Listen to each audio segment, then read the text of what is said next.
Good morning. I will be reading a statement on behalf of Morgan Stanley. Today's presentation will refer to Morgan Stanley's earnings release and financial supplement, copies of which are available at morganstanley.com. Today's presentation may include forward-looking statements that are subject to risks and uncertainties that may cause actual results to differ materially. Please refer to our notices regarding forward-looking statements and non-GAAP measures that appear in the earnings release. This presentation may not be duplicated or reproduced without our consent. I will now turn the call over to Chairman and Chief Executive Officer, James Gorman. Good morning, everyone, and thank you for joining us. As you all know, over the past decade, we've dramatically transformed our business model. We've grown the contribution of more durable, balance sheet light sources of revenue, investing in wealth management and investment management, while maintaining our leadership position and taking share across our integrated investment bank.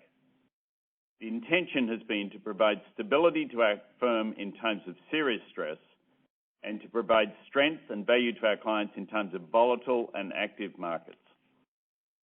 The environment for the second quarter provided exactly that test. The COVID health crisis, economic collapse and a tremendous surge in unemployment, massive fiscal and monetary stimulus, operating with 90% of employees working from home, extraordinary client financing demand, an increase in corporate defaults and bankruptcies, and record market volumes. Against this extremely challenging backdrop, I'm very proud of my colleagues, the way they managed to support our clients and risk manage massive uncertainty, all while working from home.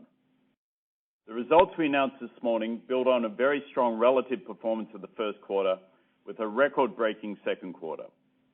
Revenues of $13.4 billion exceed our best quarter ever by 21%. We delivered record net income of $3.3 billion and an ROTCE of 18.6%, excluding a discrete tax item, with an expense efficiency ratio of 68%. The stability of our platform in the face of record-breaking volumes and a surge in capital raising from clients was critical. Our revenues, of course, benefited from this record activity. But the ROTCE is a function of very strong operating leverage with a high degree of expense discipline in the face of significant macro headwinds. As importantly, our credit costs were relatively limited. This is by design, as we have virtually no unsecured consumer loans, we do not have significant emerging market exposure, and we have modest exposure to the small business segment. Each of our businesses contributed meaningfully to the results, but the standout was institutional securities. For the post-crisis period, ISG had record revenues of $8 billion and record equity underwriting, record debt underwriting, record equity sales and trading, and record fixed income sales and trading. Fixed income in particular was a standout. In wealth management, despite the impact of rates on net interest income and some integration costs relating to E-Trade, our margin was over 24%. We saw clients continue to consolidate assets with our advisors, deposit growth, and loan growth. Investment management also performed exceptionally well with record and industry-leading long-term flows, as well as growth across all asset classes, geographies, and investor segments.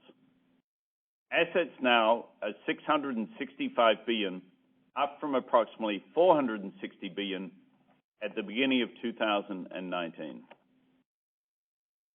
So what does the future hold? Clearly, it will be challenging for the back half of 2020 to meet the record first half results. And we expect advisory and macro trading to be significantly lower. That said, many parts of our business should continue to perform well.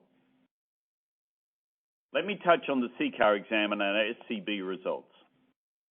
This year, the new SCB results confirmed what we have believed for many years, that we carry significant excess capital. We still believe that our PPNR is understated, and we will continue to work with the regulators to better calibrate the models to the realities of our business. Our excess capital position allows us significant flexibility to continue to support our clients, invest in our business, grow our balance sheet, and continue to pursue inorganic opportunities in our target areas. In the near term, we remain committed to our quarterly dividend of 35 cents. Over time, we expect to reinstate our buyback and increase our dividend, subject, of course, to regulatory approvals. Let's turn to E-Trade. I remain as confident, if not more so, about the strategic benefit to Morgan Stanley from this transaction. Among many positives it delivers, it gives us strong digital capabilities, a platform for international expansion, a world-class workplace business, and will further enhance our CET1 ratio. Before turning to John, let me touch on the recent events affecting the Black community, particularly in this country, but also in many places around the world. It is clear that the racial injustice that has existed in our society for a very long time has not been resolved. We at Morgan Stanley want to be part of the solution. As part of our continuing efforts in this area, we recently added a commitment to diversity and inclusion as our fifth core value and made a number of other structural and financial decisions to materially enhance the opportunities provided to our diverse employees. We will be doing more in the coming quarters to ensure that our employee population mirrors the broader society in which we operate and live in, and will provide detail around our recently announced Institute of Inclusion. So let me now turn the call over to John, who will discuss the results of the quarter in greater detail. Thank you. Thank you and good morning. In the second quarter, firm net revenues were $13.4 billion, with net income applicable to Morgan Stanley of $3.2 billion. The quarter included an intermittent net discrete tax expense of $134 million, which impacted EPS by 8 cents. Excluding this item, net income was $3.3 billion and EPS was $2.04. Also excluding this item, our ROE and ROTCE were 16.4 and 18.6 respectively, and our year-to-date basis, ROTCE was 14.2%. As part of our decade-long business transformation, we have taken a highly integrated approach to client coverage. Our business segments and divisions work together to deliver a wide range of solutions and the firm's intellectual capital to our clients. This long-term coordinated approach has allowed us to provide a deeper level of service and stronger partnerships with our clients and has positioned us for our results this year. Throughout, we remain disciplined around our expenses, working diligently to manage down our efficiency ratio and our fixed cost base. This quarter illustrates the significant operating leverage in the model, especially in institutional securities. Quarter over quarter, ISG revenues was up over $3 billion, while non-compensation expenses were down over $100 million. Our firm efficiency ratio was 68% in the quarter. High levels of client activity led to elevated transaction-related expenses, which were offset by a dramatic reduction in marketing and business development and continued discipline around professional services costs. We continue to support our employees and communities through these challenging times through financial, equipment, medical, and other means of support. We remain focused on opportunities to work smarter and more efficiently. We have learned a lot about our organization and its cost structure through this period, and we will leverage that learning to continue to optimize how and where we work and how we use our technology. Now to the businesses. Institutional Securities reported revenues of $8 billion, a post-financial crisis record and nearly $2 billion higher than the prior best quarter. Record results were realized across various businesses, products, and regions. Our integrated investment bank benefited from our coordinated and client-focused approach. We saw significant demand for our leading research and bankers to help clients navigate these uncertain markets.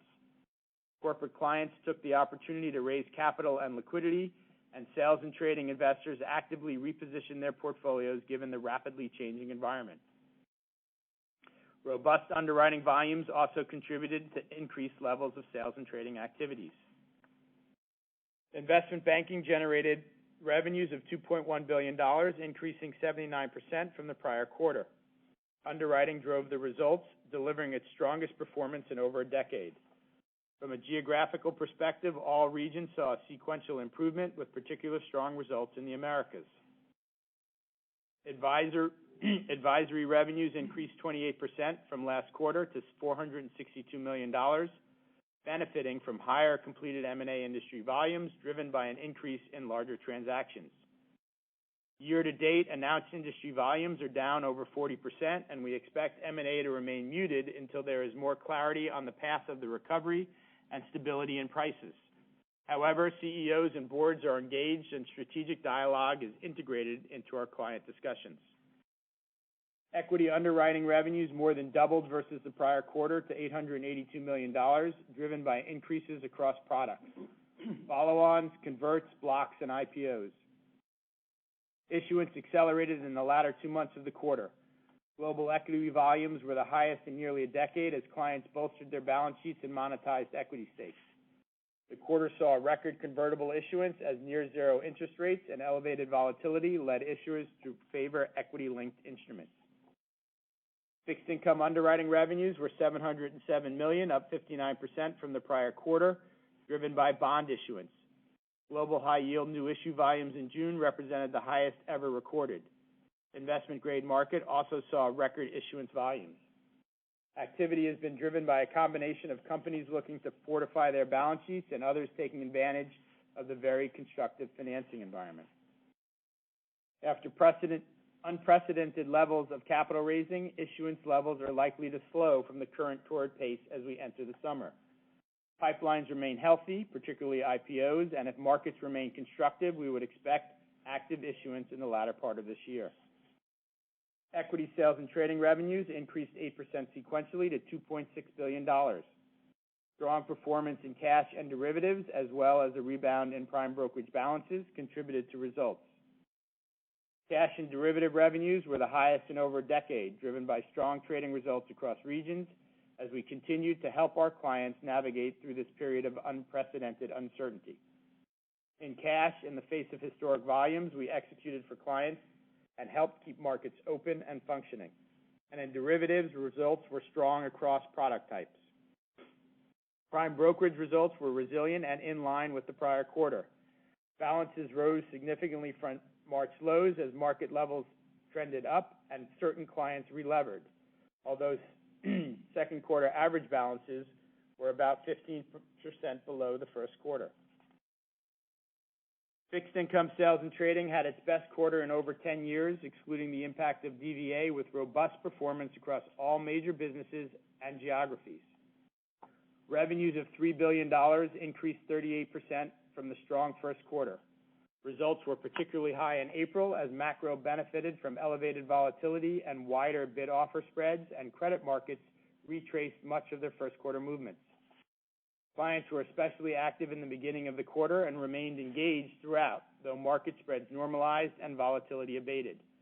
We continue to see improvement in client penetration as we gain mind share, especially amongst leading asset managers. Micro revenues increased significantly, driven by securitized products and credit corporates. Macro performance was strong across products, though declined versus the robust prior quarter. Commodity results also remained strong, benefiting from continued elevated levels of market volatility in oil and metals. Across other sales and trading and other revenues, results improved dramatically from the first quarter. The three main drivers across these lines include investments associated with deferred cash-based compensation, or DCP, performance of our $41 billion held-for-sale portfolio, and our provision for credit losses for our $43 billion held-for-investment loans. The sum of these components was approximately $200 million this quarter versus a negative $1.1 billion in the first quarter. Spreads tightened throughout the quarter, leading to approximately a $250 million gain on mark-to-market of our held-for-sale portfolio, net of losses on our hedges. Our provision for loan losses was $223 million, down from $273 million in the first quarter, and DCP swung positive this quarter as markets recovered. Our ISG loans declined by approximately $11 billion from the prior quarter, driven primarily by paydowns in our corporate and event book, as clients took advantage of open and active capital markets to replace short-term funding with longer-term capital. Our funded ratio of corporate loans peaked at over 25% of commitments in 1Q and now stands at 18%. Our allowance for credit losses on loans increased to $756 million, which represents a 43% build in our allowance over the quarter. Our loan book continues to perform well, and we had no charge-offs in the quarter. Currently, we've approved less than $1 billion of requests for principal and interest forbearance across ISG loans. As you can see in our new disclosure on page 11 of the financial supplement, our allowance for corporate loans increased to 3.8%, and our allowance for commercial real estate increased to 3.1%. Across the entire held for investment portfolio, our total allowance rose to 1.8%. Now turning to wealth management.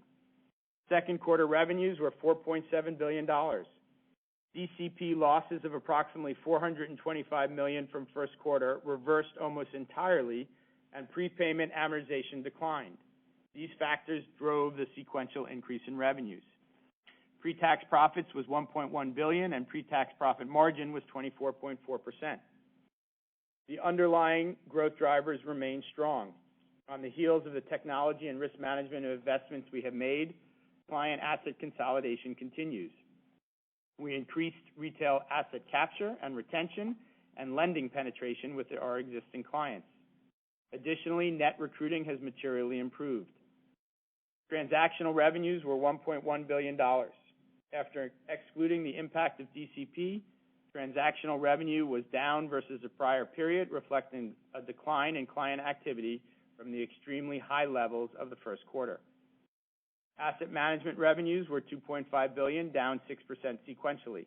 Lower starting asset levels drove this decline. Lending growth in the first half of the year has been strong at over $5 billion, with balances of $85 billion, up 15% versus the prior year, driven by securities-based lending and mortgages. The loan portfolio continues to perform extremely well. We saw mortgage forbearance remain stable at approximately 2% of the portfolio, and our 90-day delinquencies are at 24 basis points. We've granted approximately $1 billion of forbearance on commercial real estate loans in our tailored lending book, each of which has personal guarantees from ultra-high net worth clients. We had less than 1 basis point of net charge-offs in our wealth lending book year to date, and provision for loan losses of $23 million was in line with last quarter. Net interest income was $1 billion. Excluding the impact of prepayment amortization, NII was relatively flat compared to prior quarter and exceeded our expectations. The impact of lower rates was offset by elevated LIBOR levels and spreads at the beginning of the quarter and higher lending and BDP balances. We expect to see NII drift lower for the remainder of the year as LIBOR and spreads have normalized. Growth in our lending businesses and higher levels of stable bank deposits should continue to offset some of the pressure from lower interest rates. Total U.S. bank deposits were $236 billion. The meaningful increase in bank deposits that we saw in the first quarter was sustained, and we continue to see BDP balances grow. Clients remain cautious and as cash and short-term securities levels remain over 20% of total assets. We expect to see an outflow for delayed tax payments. Total expenses were $3.5 billion, up 19% sequentially. The increase was driven by higher comp expenses, principally related to DCP. The Solium integration and execution of our Morgan Stanley at Work strategy are on track and are important precursors to our integration of E*TRADE. We continue to add new corporate clients, approximately 180 this year, and 525 since the announcement of the Solium acquisition. We continue to prepare for the expected closing of the E*TRADE deal in the fourth quarter and have started to incur expenses in advance of the closing. Excluding these integration and acquisition-related costs in the second quarter, the margin would have been over 25%. These integration and acquisition-related expenses will likely erode the margin by 50 to 100 basis points this quarter as well. After we close E*TRADE, these integration costs will be more substantial, and we will provide further breakout at that time. Investment management revenues increased 28% to $886 million, representing the second highest quarterly level in over a decade. Total AUM rose 14% to a record high $665 billion, of which long-term AUM was $397 billion. Long-term net flows were also a record at $15.4 billion across strategies from a broad-based set of global investors. This equates to an annualized rate of 18%. Total net flows were $36 billion. Strong fund performance, our deep global client partnerships, and the power of our brand have driven this industry-leading flow growth. Our clients are entrusting us with their assets. We continue to deliver differentiated value to our clients across both public and private markets, as well as through our global solutions capabilities. Our global active equity strategies continued to deliver significant outperformance and are attracting robust flows from institutions and wealth management clients, both internationally and from the United States. Liquidity inflows remain strong with positive flows across strategies. Asset management fees of $684 million increased 3% sequentially, driven by higher management fees on higher average AUM. Investment revenues were $230 million in the quarter. The sequential increase was supported by the rebound in global markets. We continue to invest in the investment management business and to focus and execute on multiple organic and inorganic growth opportunities to meet client needs. Turning to the balance sheet, total spot assets rose to $975 billion, in line with the recovery in equity markets and high levels of client activity. Standardized RWAs were flat at $416 billion, as an increase in market risk assets was offset by a decline in credit risk assets. Our standardized CET1 ratio rose 80 basis points to 16.5%, compared to our recently announced SCB of 13.4%. Our board declared a 35-cent dividend per share. Our tax rate was 22.6% for the quarter, excluding $134 million of intermittent net discrete tax expense. We continue to expect our full year 2020 core tax rate will be approximately 22 to 23%. The second quarter illustrates that our strategy is working and highlights the power of our differentiated model. We were at the forefront of serving our clients when they needed us most. As for the operating outlook, the dispersion of potential macro outcomes is high. The path forward will largely be determined by the course of the COVID pandemic, the shape of the economic recovery, and potential additional fiscal stimulus. We continue to see reasonable client activity in the first few weeks of the quarter, but would expect a reversion to more normalized levels as we head deeper into the summer. Aspects of the capital markets business will likely normalize, and a rebound in M&A activity will take some time. In wealth, we would expect to see continued momentum around new assets, new clients, and lending growth as we become a destination of choice for financial advisors. In investment management, our record flows will support fee growth, and investment returns will depend on the macro environment. We will continue to focus on what we can control, serving our clients, managing risk, and controlling our expenses. With that, we will now open the line to questions. Thank you. To ask a question, you will need to press star 1 on your telephone. To withdraw your question, press the pound key. In the interest of time, we ask that you please limit yourself to one question and one follow-up. Our first question comes from Brennan Hawken with UBS. Your line is now open. Good morning. Thanks for taking my question. And, just a quick note that the DFAST results, recent results certainly reflect the improvements and the resilience that you guys have made in the model, and that must be a nice affirmation for all the hard work you've been putting in. So, congrats on that. When we think about the wealth management business and the pre-tax margin, how should we think about, is it just backing out the 425 DCP from both revenue and comp, and would that result then in the sort of core pre-tax margin being demonstrably higher? And is it fair to say that just maybe the headwinds from the environment were not quite as profound as you anticipated, and profitability in this business is going to be better as far as the outlook, or is it not that simple? It's sort of that simple. Firstly, thank you for your kind comments. To address the broader, with the DFAST, SCB numbers and these results, and the upcoming closing on E-Trade, assuming their shareholder vote happens, which is imminent, which I expect it will, I clearly feel that we're at a different inflection point that we've been building towards for many years. So these results affirm that, and I'm sure we'll talk more about it. On wealth management, I mean, you can do, Brennan, obviously you can do the math on the DCP, which basically nets revenue against comp expense.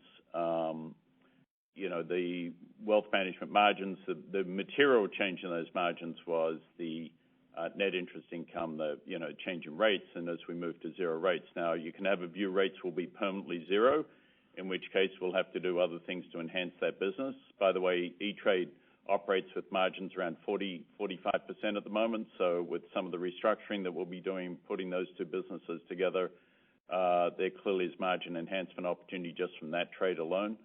But in the last few months, we had low market prices at the points where we priced the fee income. That's obviously improved. We had a little bit of a rush of activity, but we had not nearly as much because our clients are very stable and very fee-based. So in the wealth business, what I look at is the fundamentals. Assets are growing, flows are growing, fee-based flows are growing, loan book is growing, deposits are growing, advisor attrition is basically zero. We're attracting net advisors. We're consolidating E-Trade. We're opening up some international growth platforms. We've got a lot of opportunity to make the business more efficient and more technology-driven. And, interest rates will look after themselves at some point. So I remain extremely optimistic about the business. Okay, great. Thank you for that. I appreciate that, James. And when following up on that, when we think about NII, John, I think you had said you expected to drift lower, but is it that the impact turned out to be a little bit more muted than you all expected, and this is the right jumping off point with a more modest headwind from here, or was there some one-time noise in the quarter around NII within the wealth business? No, I mean, I think it's, as I said in my prepared remarks, Brennan, the performance is better than we expected. If you recall, in the first quarter, we thought that the impact of all the rate cuts, we sort of tried to size that for you, and it's performed better. The primary drivers are, as I said, the elevated LIBOR. Now, that's normalized, and so that's why I'm suggesting that the NII is going to drift lower. I think the first two quarters, if you eliminate the prepayments, have been pretty neutral and stable in terms of NII, and that normalization is going to cause the drifting down slightly of the NII going forward, and then it should be stabilized. What we are seeing is that some of that loss that we expected, we picked up in terms of just the balances, both the lending balances and the excess deposit balances have abated some of those headwinds. So it's better than we expected, but still clearly impacted by the zero rate environment. And just to build on that, I mean, we can't control the NII, obviously, very, very little, given where rates are. But what we did see and what I saw in the last financial crisis, those institutions that are strong and stable attract flows disproportionately. In the last crisis, we were obviously not that institution, and we were, in fact, losing flows, not dramatically, but we certainly weren't adding, and we were losing a little bit on the margin. This crisis, the reverse is happening. We're attracting positive flows and significant positive FA talent, and that's just a function of strength and stability. So I think that bodes very well for the future of that particular business. Thank you. Our next question comes from Glenn Schorr with Evercore. Your line is now open. Hi, thank you. So I heard you loud and clear on the first couple of weeks, reasonable activity, and expect the summer to settle in.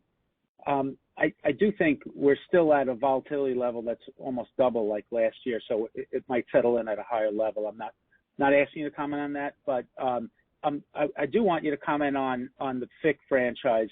Obviously, the world changed and lots of repositioning happen, but you're way over where you used to think your expected quarterly levels will be. So what I do want to ask is what have you noticed on the client front in terms of the coverage, taking on new clients, client wallet penetration, because, we haven't seen everybody's results, but I think these results show you taking share in a great quarter. Great quarter for everybody, but taking share despite that. Yeah, I think it's really a little of everything. Every business contributed. We risk managed extremely well and recognize the team now has been working together for about 3 years. They're really working well. I commented about some progress we continue to make in mind share of our FID clients, particularly around asset managers, in penetrating those accounts through the coordinated approach. So it's been a really strong set of sort of backdrop, but also playing to the sort of the work that we've been doing in that business and investing in. Clearly, the market or the wallet is significantly up this quarter, and we participated in that growth, and we believe we captured more share. To the degrees that the wallet shrinks, we feel very good about the positions that we've established, and we expect to continue to maintain that share. But it's really going to be the results being driven by what the wallet size looks like going forward. I would add, I'd take it back, and Glenn, you've been covering us for a long time, so you know the history, but let's go back to 2015 and when Colin and Ted restructured the FIG business, and I think it was the fourth quarter, November, December, we cut the RWAs, we cut the people and the expenses by 25%, which was seen as pretty brutal at the time. The RWAs came down from, I forget the original numbers, but somewhere around 300 billion to about 140 over a couple of year period. And we got out of the physical commodities business. We had a much smaller footprint in the structured trading business. The SPG business was run a lot more tightly. And I think the work the team put together to create an integrated investment bank leveraging the incredibly strong equities franchise with many of the same clients who are dealing with that fixed income franchise and at the same time building up DCM, which created obviously further opportunity across all of fixed income. So it's a series of things. Now, we always said that the business was, long-term, if it couldn't do $1 billion in revenue in a quarter, it really wasn't a viable business. It was never going to meet its cost of capital. And we sort of set that target out there as a minimum threshold against the backdrop of doing $500-600 million for 2 quarters in 2015. So that was pretty modest backdrop, and obviously our competitors were doing multi-billions at that point. We then consistently delivered the last couple of years around $1.5 billion a quarter. We kind of nominally raised our minimum target to $1.25 billion, acknowledging you might have a bad quarter occasionally, but we've de-risked it enormously, so the swings are much less volatile on the downside. Here we benefited from the massive financing wave, very active markets, I think a really good integrated investment bank led by Ted Pick, Sammy Kelly-Smith running fixed income, who'd been previously number 2 guy in the equities franchise for a long time.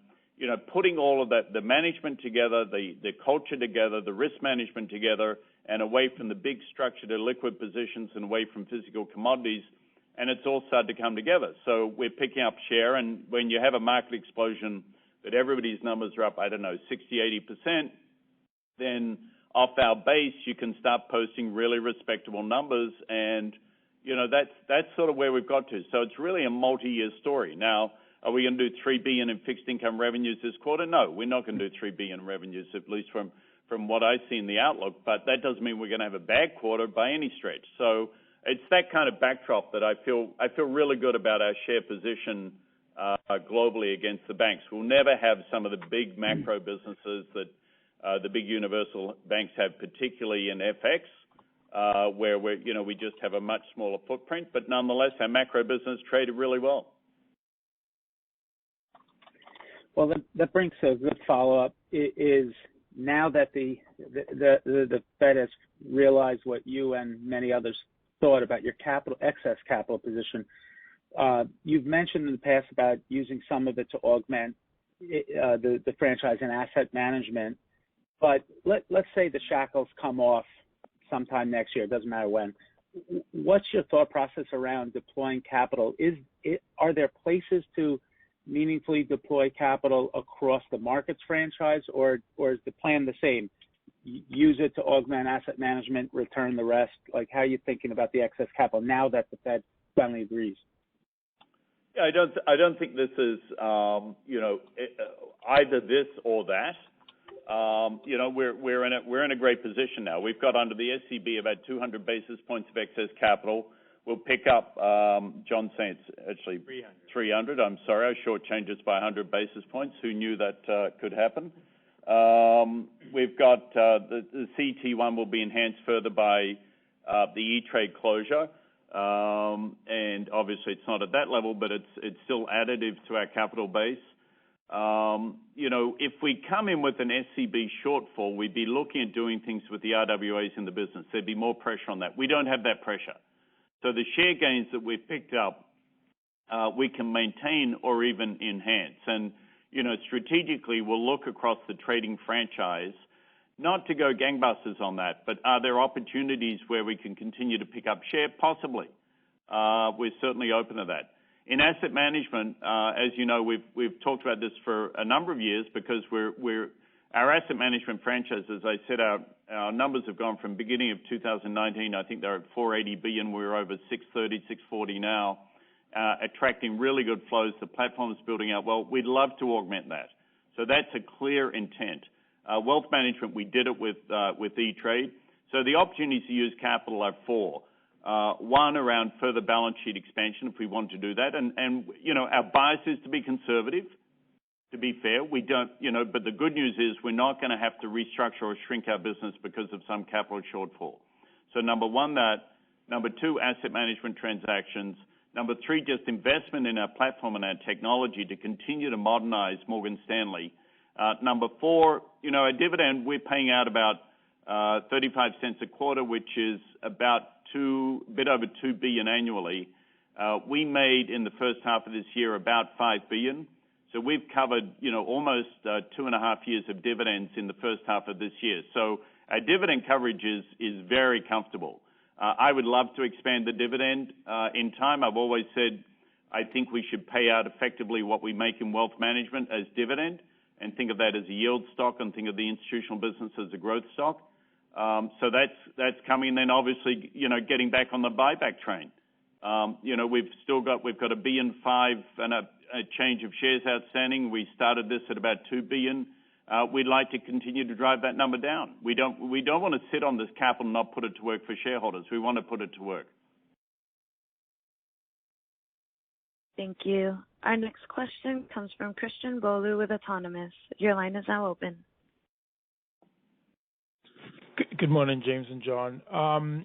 Maybe John, clarify. I hate to ask again because it's already been asked, but just to clarify on the wealth management NII, the jump-off point for 3Q is $1 billion in 2Q, and that will drift lower from $1 billion, right? Just because there's confusion around, you're talking about ex-prepaid numbers, et cetera. I just wanted to clarify that it's really the $1 billion in this quarter, and that's how to think about where the jump-off point is. Yeah, the first two quarters, again, were approximately $1 billion. Okay, perfect. Okay, thank you, Claire. And then more broadly, I think you alluded to learning a lot about the expense structure of the business over the last few months. So maybe just provide a bit more detail on kind of how you're thinking about what you've learned, and then sort of like how you think that ultimately affects the long-term efficiency ratio potential of the firm. Yeah, I would say, Christian, that first of all, the crisis is clearly not over. We're still in the middle of this, and we're continuing to learn about our infrastructure and our employees and what's the most efficient way to work. So those comments were really around, first we have to get through this, and then longer term, I think there's some interesting things that can come out of it. Clearly, the work from home as a backup or BCP planning measure is clearly an acceptable one. We've been now at 90% of the folks working from home for a while now, and the plant continues to hold up quite well. So I think there's some things that we can learn from that as well. And so I think, again, longer-term real estate decisions take a long time, given leases and ownership. But I think that we'll take a look at the footprint over time. But our first priority right now is to get through the health crisis and keep our employees safe. Let me just say a couple of things about expenses and about that real estate comment in particular, because something I said, I think on the last call or on a TV interview, was picked up and blown out of proportion. Firstly, on the real estate footprint, I said we'd learned to live with all of our people working from home, or most of them, and therefore that gave us an opportunity to rethink our real estate strategy. That was interpreted by some in the media as we're going to radically shift our footprint in our major locations. That's not going to happen. We're committed to the major cities in this world where we have our headquarters here in New York, where I am today with John, although socially distanced, London, Frankfurt, which we've moved and consolidated as our European headquarters, Tokyo and Hong Kong. That doesn't change. Morgan Stanley will remain a major player in the commercial real estate market globally. However, when we think about our DCP backup centers, when we think about our consolidation and various offshore centers and our density management, when we think about some of our excess capacity across our branch network, is this the time to start addressing those issues? Clearly, we have more flexibility to do it than we would have under normal circumstances, and that's what we're talking about. Are we going to be radically expanding real estate across the firm over the next 5 years? I doubt that very much. But are we going to be radically shrinking it? I doubt that very much. So hopefully that puts a more reasonable tone on what was picked up in those comments. On the non-comp expenses, though, just to say it, we put on $3 billion of extra revenue this quarter, and we put on about $100 billion of extra non-comp expenses. This business has unbelievable operating leverage. Now, to be fair, it goes both ways, right? If you lose $3 billion in revenue, you can't bring down your non-comps that quickly. So it goes both directions. But if we're in a growth mode and we can control these non-comps, and obviously comp, except in wealth management, is simply a ratio that we can manage, you have embedded huge operating leverage in the business, and that's why we saw the ROTCE numbers that we saw this quarter. Great. Thank you. Thank you. Our next question comes from Mike Carrier with Bank of America. Your line is now open. Good morning, and thanks for taking the questions. First, seems like forever ago, but just how are you thinking about some of the strategic initiatives that you highlighted at the start of the year? Just given the current environment. Obviously a lot of puts and takes, and all of it's still uncertain. But just an update would be helpful.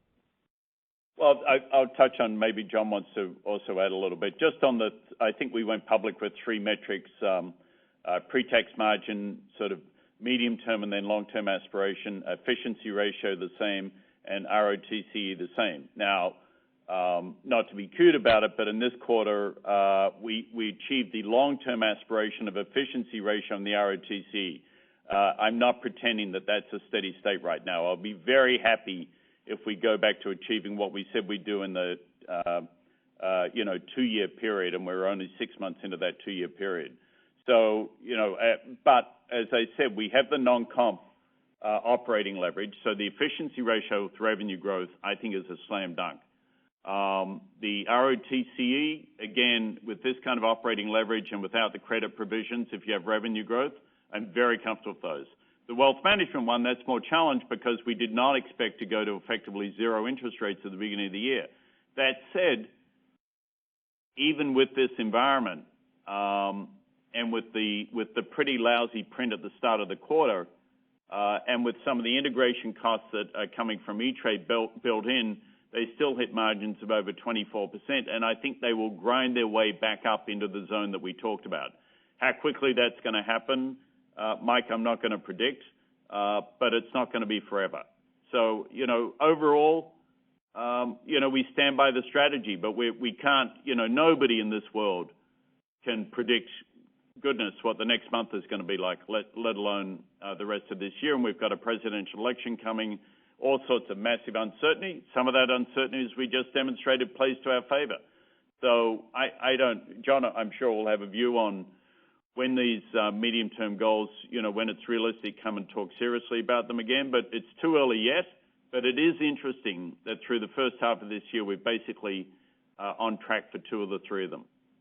And the only other observation I would make is when we laid out those goals, we hadn't announced the E-Trade transaction yet either. So we're going to, I think the course of the rest of the year and getting the deal closed and seeing where we end up, and then when we come back in January, I'm sure we'll update you on what we're seeing and how we feel about those goals. Okay, makes sense. And just a quick follow-up on E-Trade, just given a lot of the industry changes in wealth and online banking, you guys mentioned providing you with the online brokerage and like the corporate platform. Just how are you thinking about like the online banking kind of aspect? In addition to that, the RIA custody platform as well. The online banking is clearly additive. Building out digital banking across our millions of households in our wealth management using the E-Trade platform for that, clearly additive. The other question was, I think, the RIA platform. Early days, but that's a decent business model. It just isn't one that we've had. Now we've got an opportunity with it through E-Trade, and I like, why not, right? That's an opportunity for us to pursue, but it's very early days. It's a tiny business for them. Our major, obviously, the elephant is our core advisory business, and that's not going to be disrupted. But we'll take a look at the RIA stuff as we get into it next year. Yeah.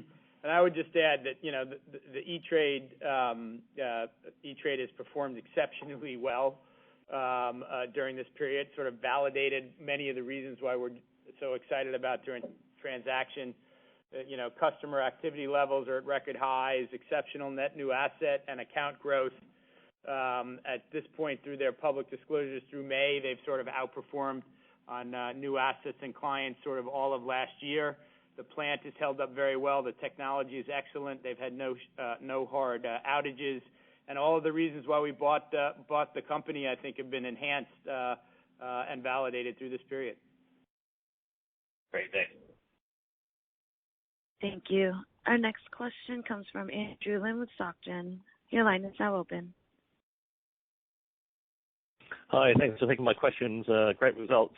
I guess that if you could talk a bit more about your E-Trade ambitions. I know obviously the numbers and your targets are going to be disclosed later, but strategically, can you talk more specifically about what you hope to achieve with the integration in terms of maybe ambitions on the revenue synergy front?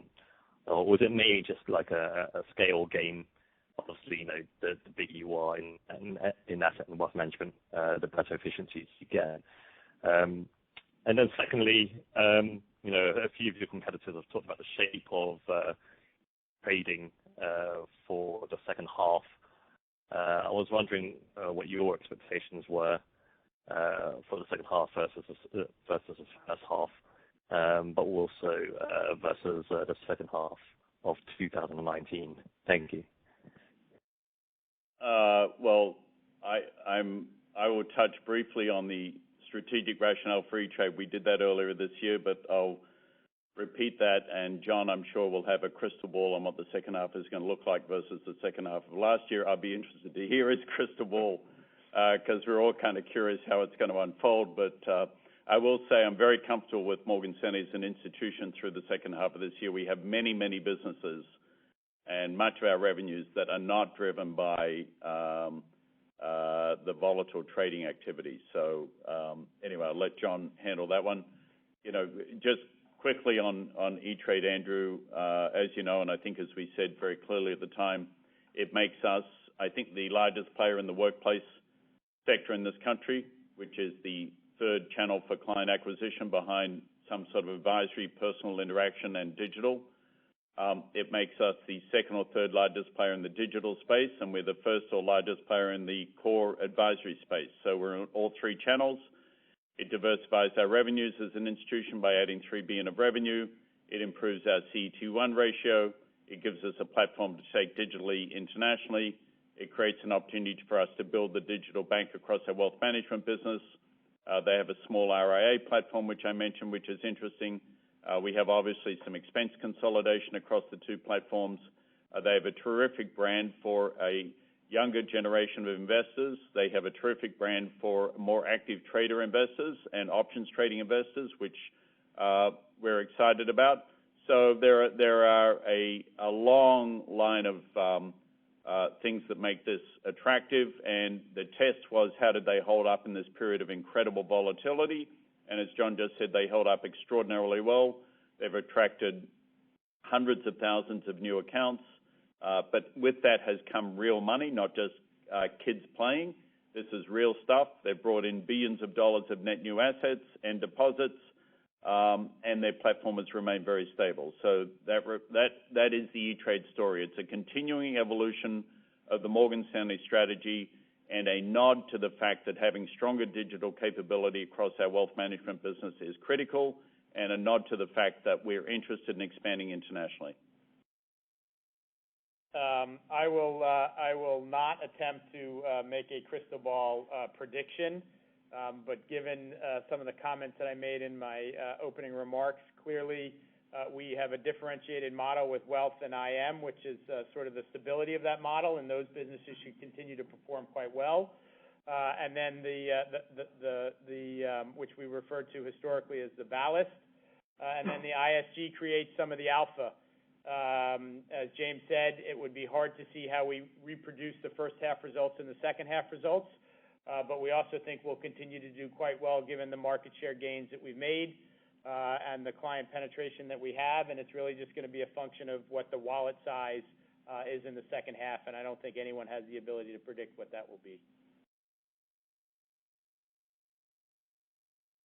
Thank you. Our next question comes from Devin Ryan with JMP Securities. Your line is now open.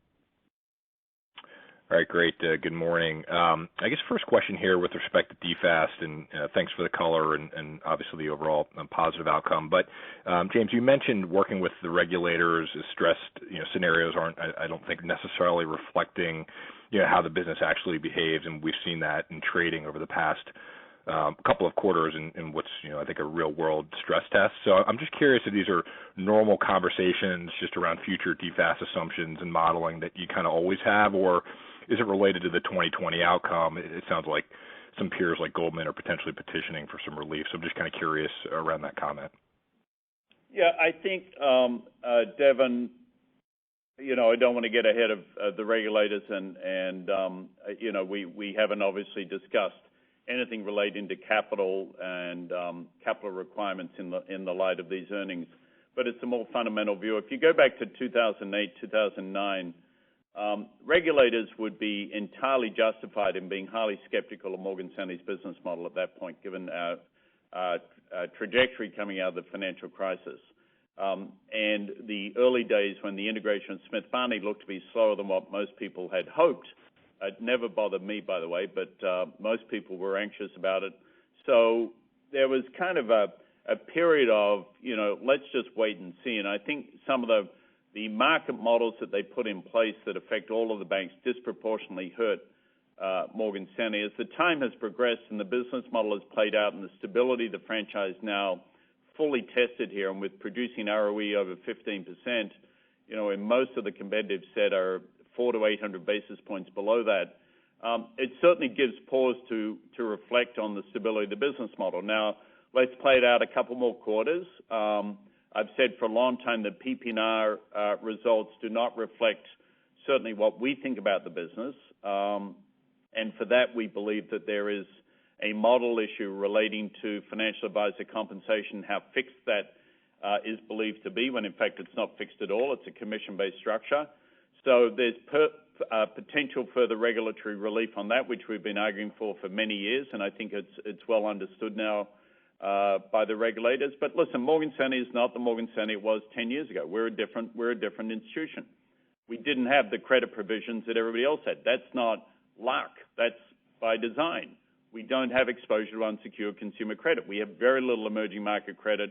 We have very little small business and middle market lending. It's by design. So at some point, if your model is built not to endure the credit kind of hits that the other banks naturally have given their portfolio, and you don't have the illiquidity that you had in your trading businesses, and you have the ballast of the wealth management and the repetitiveness of those revenues and earnings, then you're a different kind of animal. And that's really what we've been arguing for a long time. I'm not going to get ahead of the regulatory discussions. We've got another CCAR test, John, coming, I think, in the next couple of months. So clearly that test will reflect a COVID-type world more explicitly than the last one. And we'll play it out, we'll play it out. But Morgan Stanley currently has excess capital. And I believe we just accreted another $3 billion. I believe we're going to accrete excess capital through the rest of this year and be sitting with many billions of dollars of excess capital at year-end. And we want to do something with that. Let me just add a couple of quick observations. One, there is a formal appeals process. We are not entertaining that. These are just natural and normal dialogues we have with our regulators, and as James said, we've been talking about it with them for years. I do think that we saw some recognition of that in this year's results. Some of the PPNR modeling is more reflective of more recent results, and obviously, given the transformation that we've gone through, we started to see some of that in the results. But again, we think there's more there. And then on the last point of a resubmission, as James said, the Fed did release sensitivity analysis. It was very geared towards lending and credit losses. As he mentioned, we do have a differentiated portfolio, not only in terms of its makeup, but also in terms of its size. We've avoided unsecured consumer, very limited small business, middle market, small commercial banking. So it's just a much different model, and I think it will fare quite well in the resubmission. And obviously, we've all seen what the trading results have been through this mini stress test. So we feel good about the capital position. We feel good about where we stand in CCAR, and we continue to talk to our regulators about sort of the results and the transformation that this company has gone through. Thank you. Our next question comes from Robert Rutschow with Wells Fargo. Your line is now open. Hi, good morning. Thanks for taking the question. First question's on deposits. How did the delay in the tax deadline impact deposits in the second quarter? Have you seen a runoff in the last couple of weeks as we approach the deadline? And is there still an opportunity to reinvest some of those deposits at higher rates to pick up some yield? Sure. So it clearly has had an impact. The payment date was yesterday. Typically, we see the runoff sort of post the payment date. Historically, it's sort of been in and around $5 to $6 billion. So we would expect something comparable and similar there. But I think the interesting dynamic around the deposits are, as you said, we have the excess position. We've seen a sort of a rotation into the markets really slowing. So if you look at this period, we saw about $20 billion of cash come into the system from a combination of dividends and interest, but also new cash into the system.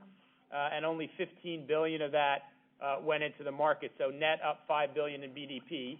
As I just said, we would expect to see some of that flow out with tax payments. But what we've definitely seen is last year, this period, that number would not have been positive at all. It was about a negative $10 billion. So the deposit levels have really stabilized and started to creep up. And I think what the opportunity for us is, as the durability of these deposits increase, and we've seen them be pretty stable now, we'll probably just continue to pay down some of our higher cost wholesale liabilities. We've got about $25 billion of CDs that'll run off over the next 18 months. We clearly don't need to replace those, and some other third-party arrangements as well. So it's really going to be around reducing some of the wholesale liabilities and then continue to deploy that into the lending growth that we're seeing in that business. Thank you. Ladies and gentlemen, this concludes today's conference call. Thank you for participating. You may now disconnect.